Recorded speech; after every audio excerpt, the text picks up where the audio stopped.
Alright, so the first thing we need to do is get the door panels off.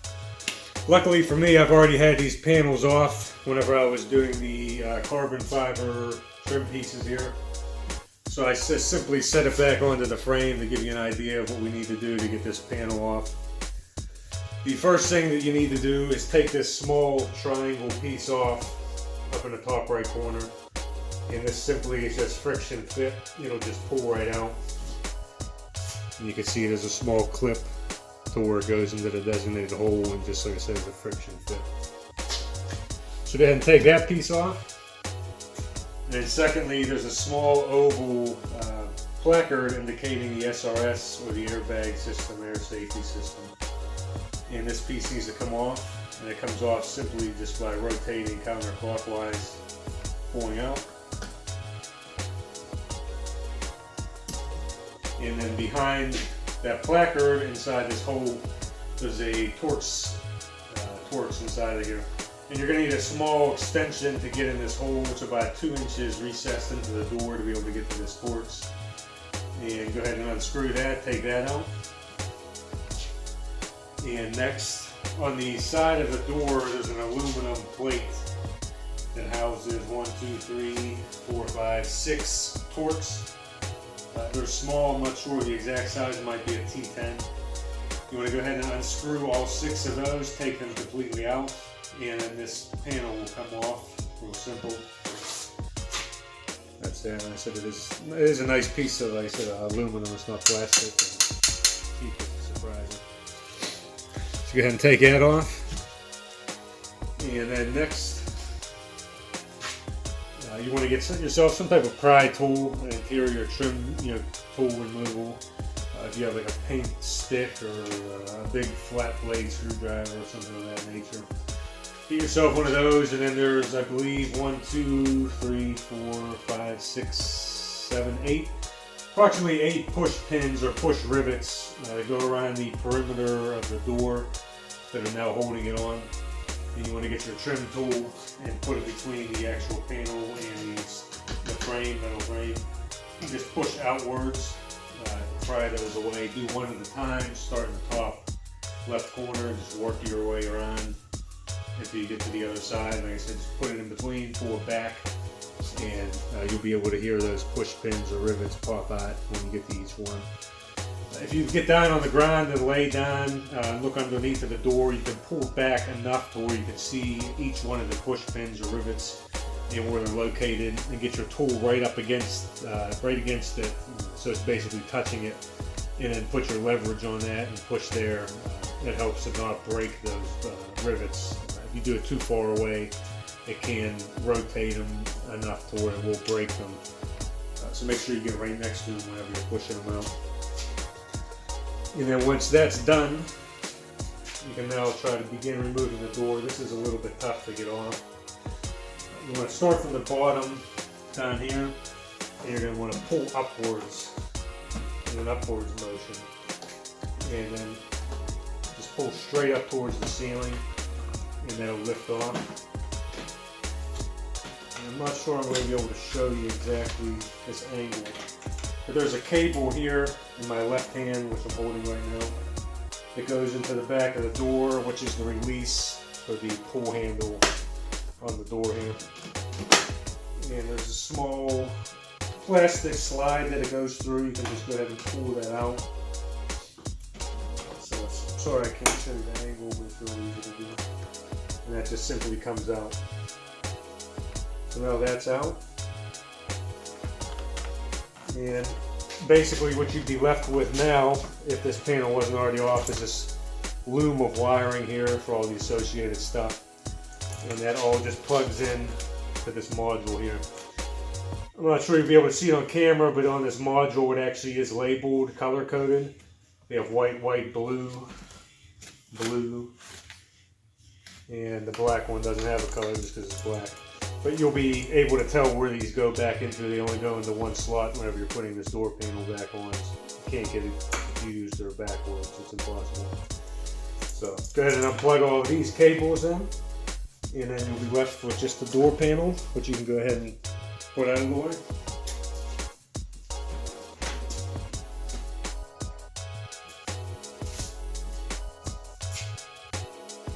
Alright, so the next step is going to be actually removing the mirror from the door itself, and the whole assembly is going to come off. And to do that, we're going to need a T20 Torx bit with a small 1 to 2 inch extension on it. And there's just 3 Torx holding this on. 1, 2, 3 in this top right corner of the door here. We can just go ahead and unscrew that.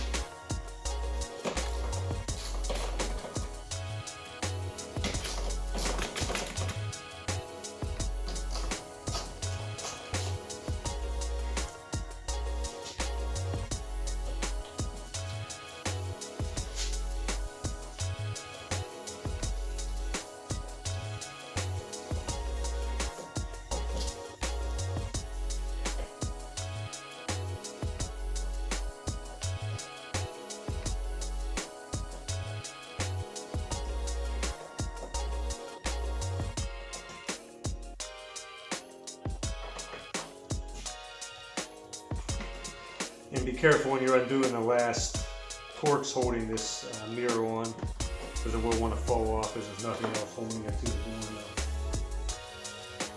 Make sure you get a hand on the other side holding it up.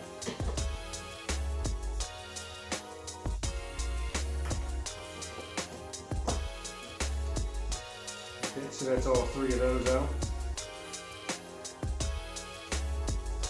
And then there's just 2 wires going into that same module that just unclip. 1, 2, pull those out. Now we can go ahead and remove the whole mirror assembly from the door panel. And there we go. So that's the whole assembly out in one piece. Now that was the easy part. The hard part is going to be disassembling this mirror, and like I said, transferring the guts over from this one into the new carbon fiber piece. Pick or like a jeweler's tool, you know, something with a hook on it, and you want to get down in between the mirror and the plastic housing and pull up on this metal clip or tab here and get that unlatched. And you can actually audibly hear it unlatch when you do it. And after you get that pulled away, now you can just go ahead and pull the mirror very gently, but give it enough force to where it does pop off. It's actually a friction fit. Aside from that metal tab which I was talking about, which I'll try to show you now.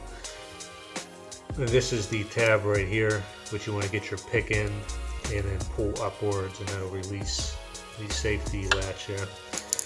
And then from there, it's just friction fit onto the motor assembly, and then it just pulls off. But be careful when you're pulling it off as well. There's 2 small spade terminals for the mirror heaters whenever you've got frost on them or fog, so you want to take those off. And just remember which one is which. I'm going to grab a piece of tape to mark the top and the bottom. I actually still have it from last time. And what I did is just get a piece of electrical tape and just mark top, and we'll put it on that top spade terminal to remember which one it was, since there's no markings on the actual terminal.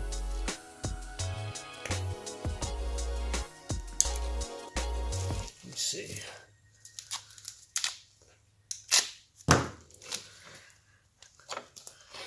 So here's the 2 terminals, and they just pull right off, 1 and 2. And we're going to mark this with a piece of tape, and remember that that is the top.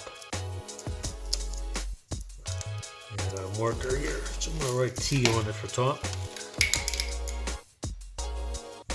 T for top. So now we know where that terminal goes, or that connection. We put it back together.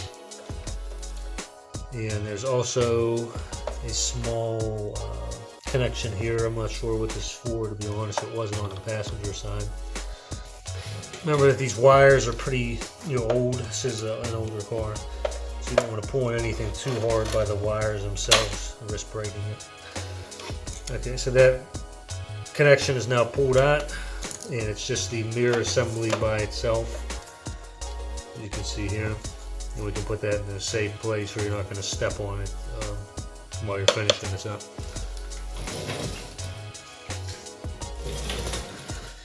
Okay, so now we've got the mirror separated from the housing. What you're left with is the motor that turns the mirror whenever you push left and right or up and down from inside the cockpit. This is the motor that moves that mirror assembly. So now there's four, I believe actually three small, very small Torx, and it's actually a T10 Torx. And there's 1, 2, 3, and they're like brass or gold in color. And we can go ahead and remove all three of those completely. 3. So now it's just a process of separating these two halves here. This is separate, this piece from this piece. It's actually two pieces, not one single piece. And to do that, we're going to get a flat blade screwdriver. And inside of this mirror, there's 1, 2, 3, 4. 4 pieces here that you have to pry back and start pulling this at the same time. And then there's also one inside of here which you cannot see, that's also latched together. We'll have to move the mirror back and forth a little bit to get to that one. We can try to start prying these back now.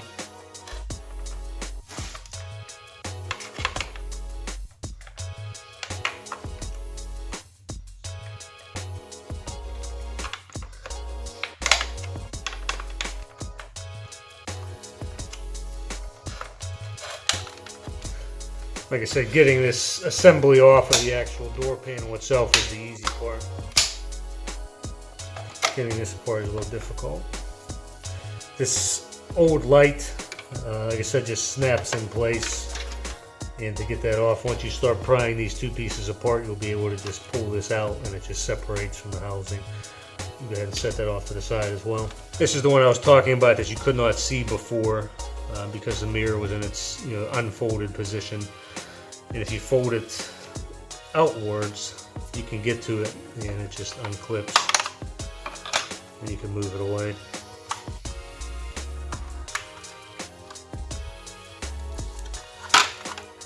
And there we go, there's the mirror assembly out. All the tabs still intact.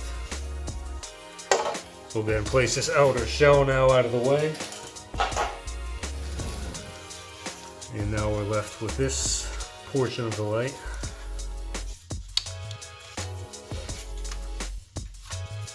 Fold back.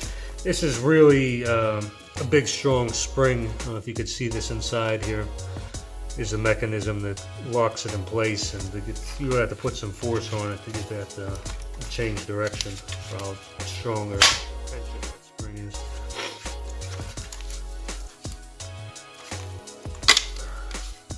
Fold that all the way out.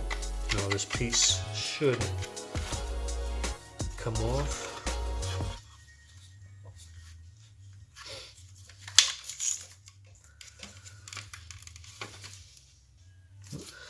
Just one clip up here for the motor assembly.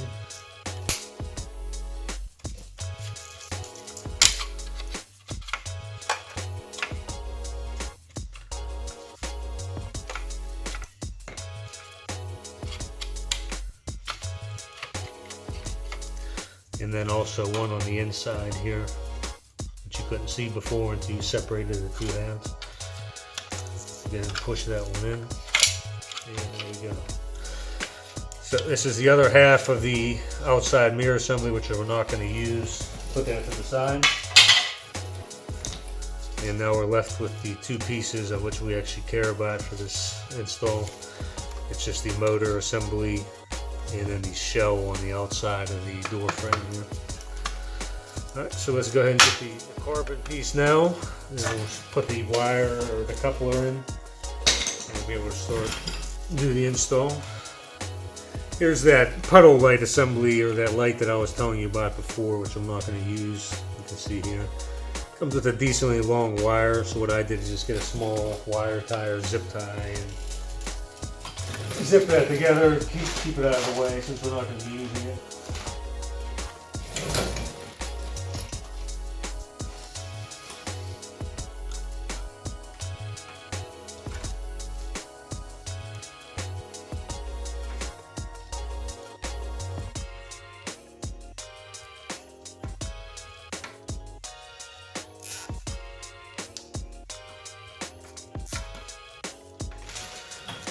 Make sure to cut your ends of the zip tie, wire tie off. Keep everything neat and tidy inside of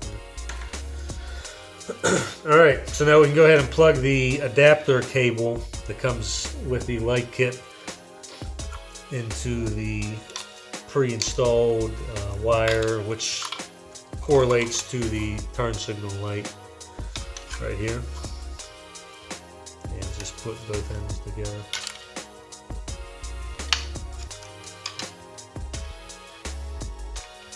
That's just black on black, and then I'm pretty sure this is white, just like I had on the car side. Alright, I find this wire to be pretty long as well, so I put a zip tie on this one same way, just to get rid of some of that unnecessary length and keep everything kind of neat and tidy inside of the light, since we won't need all of that extra length.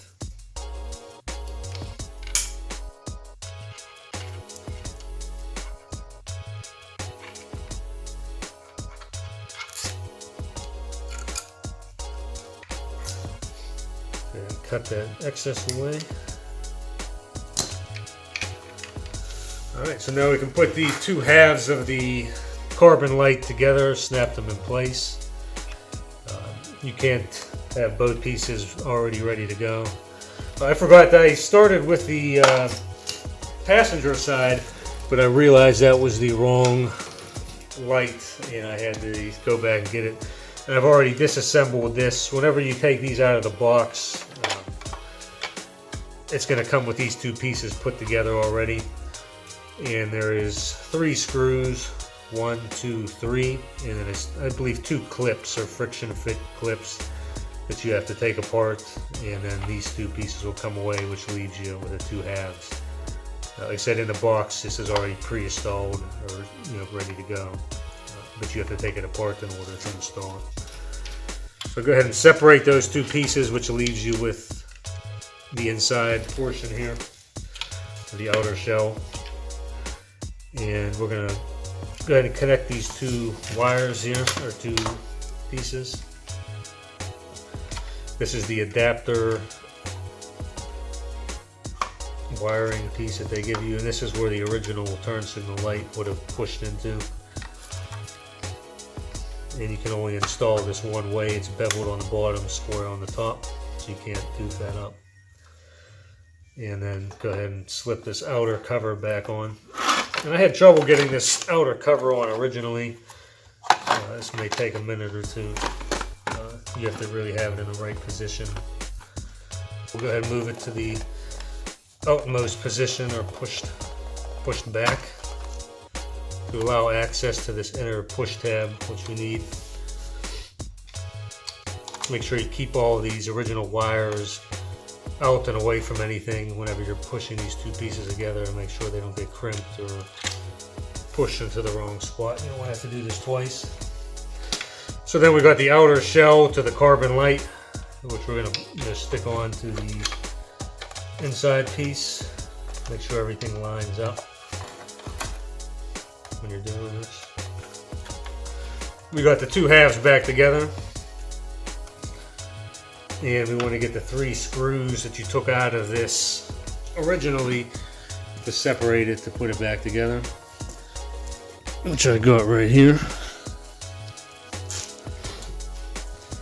And before you put these 3 screws in, make sure that you have your 3 wires for the driver's side, 2 for the passenger, for the heater assembly, and I'm not sure, like I said, what this one does. Make sure those are all out in the open, so they're not caught on anything when you start putting these screws back in.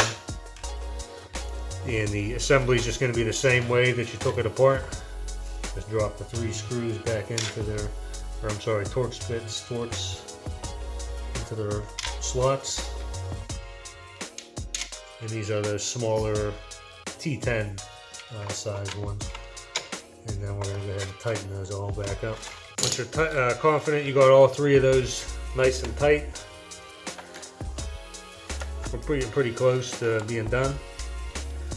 Now we're just going to put the mirror back onto the assembly here. So it's just going to go back on the same way it came off. We have the two heater assembly or two heater spade connectors, and then this one here. And like I said, we marked that top one so we know which one is which. I'm putting these back together. 3 of these wires pushed back in and connected. And now we just need to push the mirror assembly back on. And like we did originally, this is just a pressure fitted piece with that small wire hanger latch at the top. So you want to start by just trying to push that piece back on with some force, but not too much. You get a nice audible pop once you get it on there. You get your small jeweler's tool or pick or whatever you used originally to get that latch off.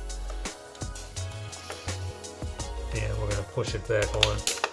Like I said, you'll get a nice audible noise once you know it's on there and seated correctly. Alright, so there we go. We got one mirror assembly completely changed over for the driver's side. Putting this back onto the door frame is going to be exactly how you took it off.